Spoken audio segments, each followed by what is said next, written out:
Chers auditeurs et chères auditrices, bonjour ou bonsoir et bienvenue dans les balades d'émotions. Comme dans chaque épisode, nous parcourrons ensemble le territoire de notre communauté de communes de Frossay à Saint-Brévin, en passant par Corsay, Saint-Viaud, Saint-Père-en-Retz et bien sûr Paimboeuf. À travers cette mosaïque de communes, nous essayons de vous faire découvrir ou redécouvrir les éléments du patrimoine devant lesquels nous passons chaque jour et qui font pourtant de notre territoire une destination d'exception. Installez-vous confortablement, que vous soyez à la maison ou au travail, et partons tous ensemble pour une balade d'émotions.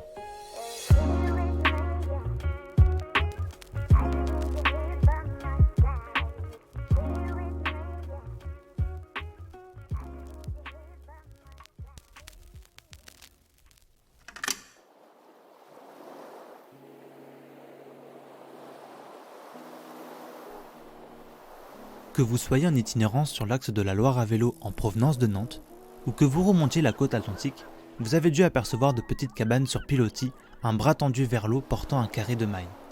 Ces structures sont des éléments emblématiques de notre région. Ce sont des cabanes de pêcherie. Les pêcheries sur pilotis sont des esplanades en bois, souvent agrémentées d'un petit endroit de stockage fermé permettant la pêche au carrelet. Elles sont soit accessibles par un ponton, ou bien par une échelle si la rive est trop éloignée. Essentiellement constituées de perches en bois de châtaignier, les ossatures sont enfoncées dans la vase à plus d'1 mètre par endroit.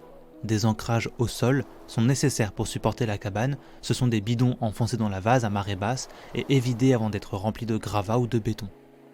Une grande perche fait office de bras sur lequel on amarre un câble qui soutient 2 grands cerceaux où se fixe le fameux carlet, sorte de filet très large qui nécessite un treuil pour être relevé.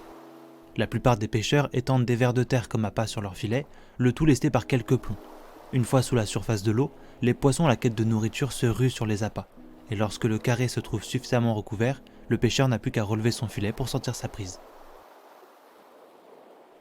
D'un point de vue législatif en France, les pêcheries appartiennent à des personnes privées ou à des associations. Mais comme elles occupent le domaine public maritime, elles font l'objet d'une autorisation d'occupation temporaire, précaire et révocable. S'agissant du domaine public naturel, les dispositions législatives en vigueur imposent que les activités pratiquées tiennent compte de la vocation des espaces concernés, incluant notamment la pêche maritime, mais excluant l'hébergement comme la location de nuitées en gîte ou chambre d'hôte. La pêche au carrelet est essentiellement une activité non professionnelle, un simple loisir qui se pratique le plus souvent au printemps et à l'automne. Les cabanes de pêcherie occupent l'estuaire de la Gironde et de la Charente, le littoral de la Charente-Maritime, de la Vendée et de la Loire-Atlantique, ainsi que l'estuaire de la Loire. C'est pourquoi, pour tous les visiteurs de notre destination, que vous alliez vous promener en direction de Pornic via la Vélocéan ou bien en direction de Nantes par la Loire à vélo, vous passerez inévitablement devant certaines d'entre elles. D'ailleurs, sur notre territoire, de Saint-Brévin à Corsay, c'est une 40aine de pêcheries qui sont construites le long de la rive sud de l'estuaire.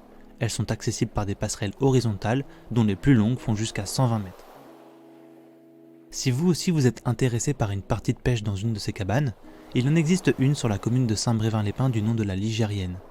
Cette cabane de pêcherie aux dimensions flatteuses, dotée d'une passerelle de 124 mètres, accessible aux personnes à mobilité réduite, est située sur la pointe de l'Imperlay. Elle se loue à différents moments de l'année. Pour plus d'informations, n'hésitez pas à vous rendre sur notre site internet www.saint-brévin.com. Et voilà, chers auditeurs, chères auditrices, nous espérons que vous avez passé un agréable moment en notre compagnie. N'hésitez pas à partager cette chronique et à nous rejoindre sur les différents réseaux pour ne rien manquer des prochains rendez-vous. C'était les balades d'émotions, présentées par l'Office de tourisme intercommunal de Saint-Brévin. Merci pour votre écoute et à bientôt.